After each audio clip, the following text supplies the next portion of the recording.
Our next speaker is Emmy Koch. Emmy was a sponsored surfer with Billabong, and she used her sponsorship to start and run a nonprofit working with fishing communities. She's got a background in psychology, anthropology, justice, and peace studies, and she came to Scripps to soak up all the knowledge to better support the small-scale fishing communities with whom she works. She's taking her capstone research and photo voice technique to facilitate workshops in Vietnam as part of a Fulbright scholarship after this program. And I think it's also important to note that Emmy is generous and Emmy is kind, and Emmy is incredibly generous with her kindness. Which reminds me of a quote that I recently read on the All at SIO listserv, where all poignant quotes come from, that said, anyone can be smart, but we distinguish ourselves by being kind. And I think that's incredibly relevant to Emmy, and I'm excited to be able to introduce her to you today. The title of her presentation is Fishing in Troubled Waters, Conflicts in Fisheries and the Impacts on Human Security and Social-Ecological Well-Being. Thanks.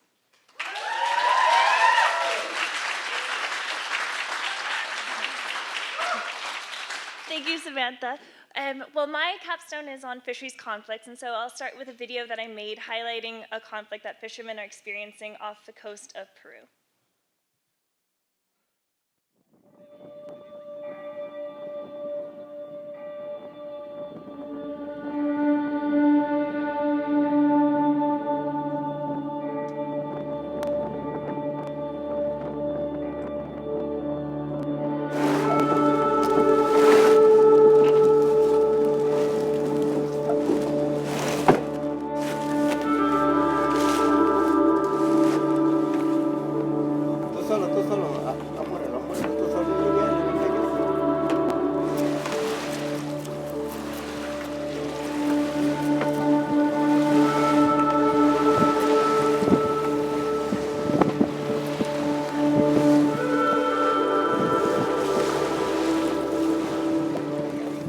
Ya no está como antes la pesca, pues. De medio kilo. Sale pequeño. Mira, el pez. Ansella, no, cabría. Así pasa.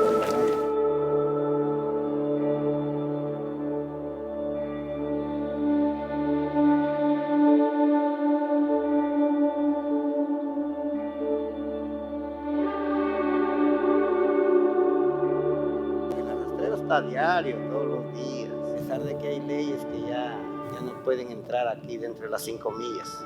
El Estado tiene patrullaje, ¿no? Que es la Marina. Era la embarcación que resguarda, es en Talara. Y Talara tiene que vigilar desde Máncora, órganos, ñuro. Imagínense, con una embarcación no puede. Entonces ahí hemos pensado, ya tenemos la idea de comprar unos 2 fibras para poder vigilar nosotros mismos la zona, cuidarlos, pues ayudar a la Marina. Ese es, o sea, cuidar nuestros recursos también, porque aquí pues hay miles de pescadores también, las nuevas generaciones.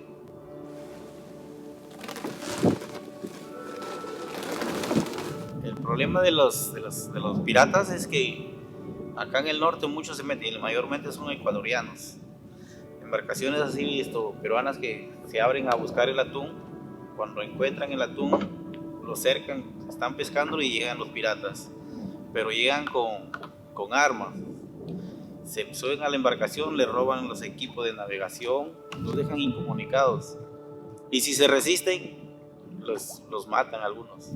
Ya llegan a puerto sin vida. Es lamentable eso.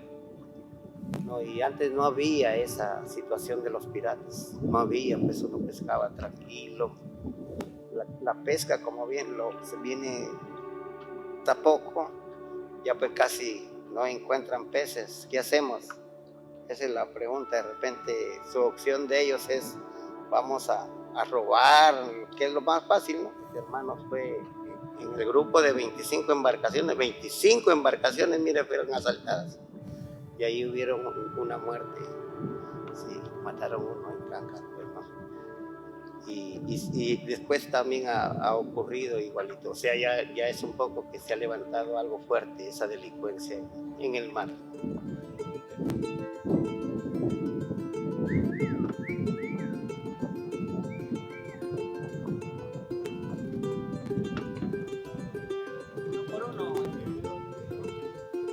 Dale, dale, dale, con todo, dale. Pon el balde ahí.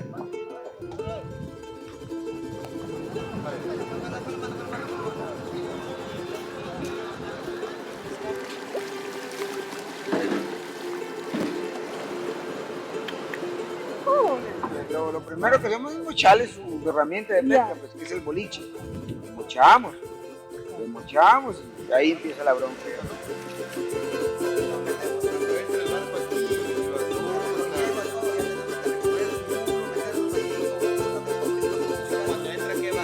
Lo respetamos.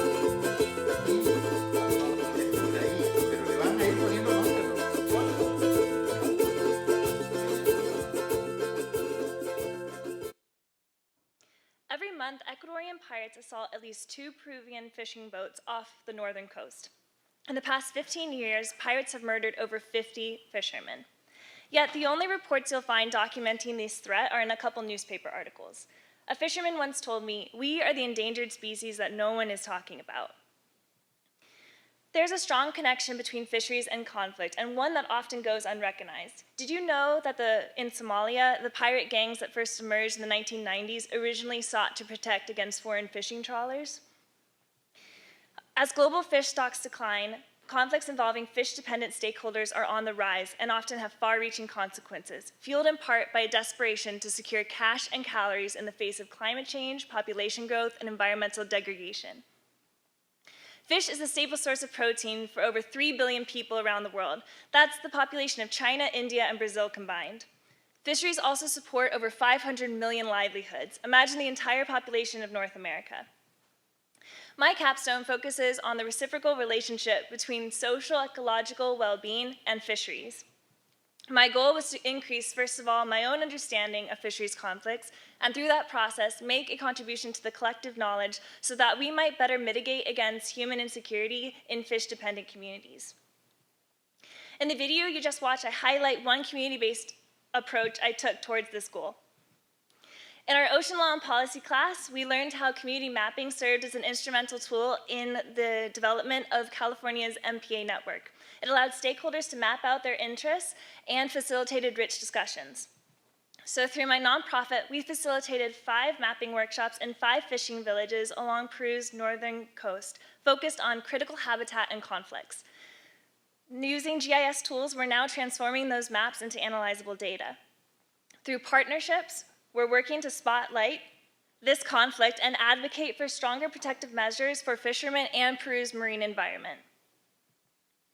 Early into my capstone, I joined the Fisheries Conflict Research Consortium, a group of academics, policy advisors, and nonprofits dedicated to addressing fisheries disputes.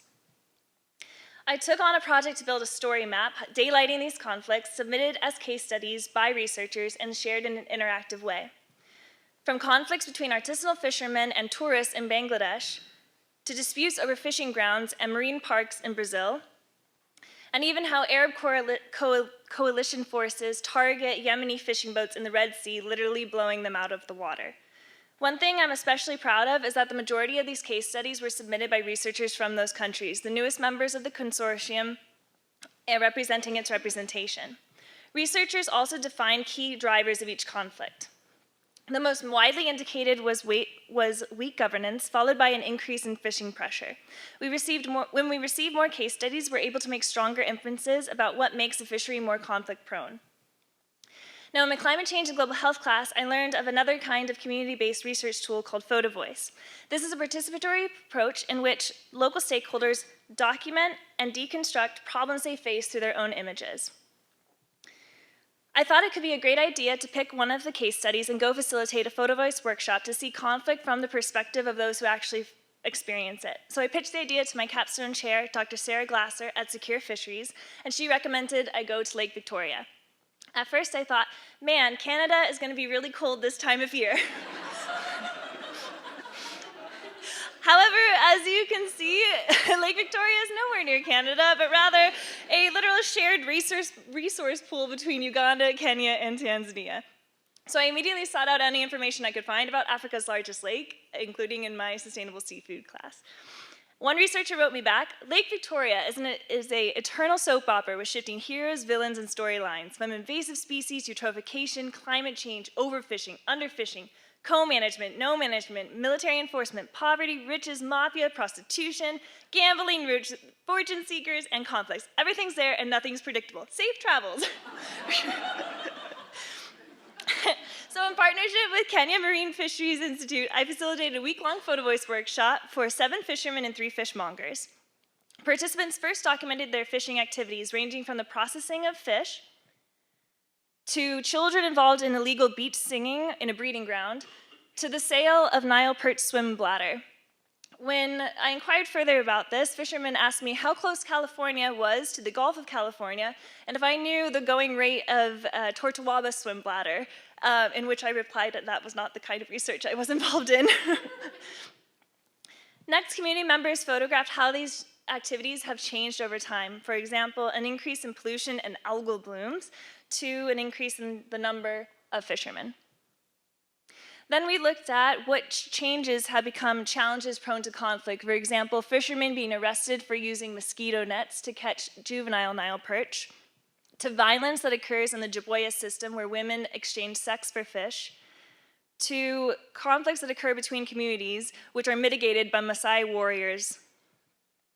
Together, we coded 742 photos thematically across the 7 types of human insecurity. Economic insecurity was rated as the highest, followed by environmental and community. Personal, health, and political were rated more evenly, while food insecurity was actually the least concern. The results suggest that persistent poverty and lack of an access to outside markets are a leading driver of insecurity local stakeholders feel, followed by environmental degradation. Therefore, the conflicts that result might be better mitigated against by addressing chronic poverty and pollution versus the government simply arresting fishermen for using illegal gear out of desperation. I also compared participants' responses based on their occupation, fishermen and fishmongers, fishmongers being women who are involved in the processing and selling of fish. If you focus here, you can see that women rated economic insecurity, environmental insecurity, and community more evenly, while men were focused more on economic insecurity, followed by environmental and community. So why the difference? So perhaps because men feel more vulnerable as they're going out into the lake and feel more pressure to bring home a catch. Women are in the marketplace, they have their finger on the pulse of the community, and they're able to see how these insecurities interact and feed off of one another. So our study is now in the hands of Kenyan researchers to inform holistic fisheries management practices. Photo Voice doesn't give community members a voice. They already have one. What it gives them is a microphone so that they can be heard. And in this case, it's camera, because a photo's worth 1,000 words. Together, we also made a 9-minute film that is way too long to show now, but I started with a video, so I'll end with one that explains what fishing means to them. What is fishing to me? My life. Fishing to me is a bank. Fishing to me is my food. Fishing to me is my health. My job. My happiness. My career. My goal. My life. Fishing is my life. My wealth. Livelihood. My friends. It is my wealth, and I'm selling it, I'm buying it. So I like fish because it sells me a lot. See, I like fish, it's my favorite food.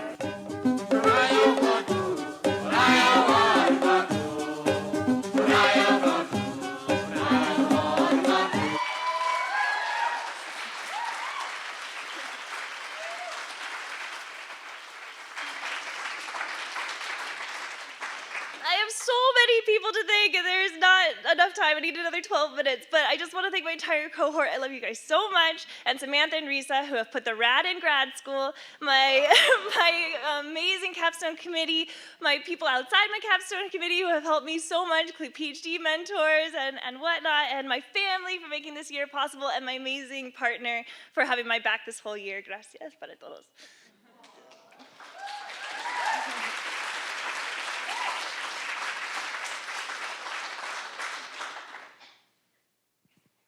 Oh, are there questions?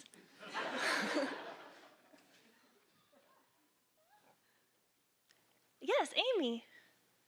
Did you categorize the photos into those themes, or did the fishermen themselves categorize That's a great question. So actually, we spent the last day of our workshop from 9 to 5 giving a voice to every photo. So it was all of us in a group, and it was interesting because originally the researcher told me, no, they're not going to understand like human security framework from the UN. But one of the fishermen first told me when I got there, he first asked me like, have you ever heard of the UN Sustainable Development Goals? Because we're not going to achieve them here. And I was like, well, okay, I have heard of them. But so yes, we actually went through the whole framework, and it was incredible just to do it in such a participatory way. And yeah, it was really amazing. Thank you.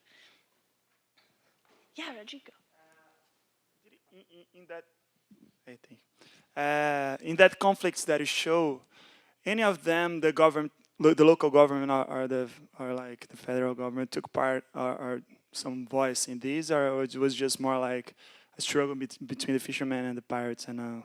In the Lake Victoria conflict, or in any of the conflicts? Yeah, that you're studying anyway. Yeah, it's interesting because in some of the conflicts, weak governance, like the fact that there was no law enforcement, was one of the drivers of the conflict. But then you actually look at Uganda, who has taken an approach to Lake Victoria of actually putting the military in a lot of the fishing communities to make sure no one's eating undersized Nile perch. So definitely the government has a role in the fact that it's absent or that it's overly present. But I think the key is just getting everybody on the ground and talking to be able to find some sort of solutions.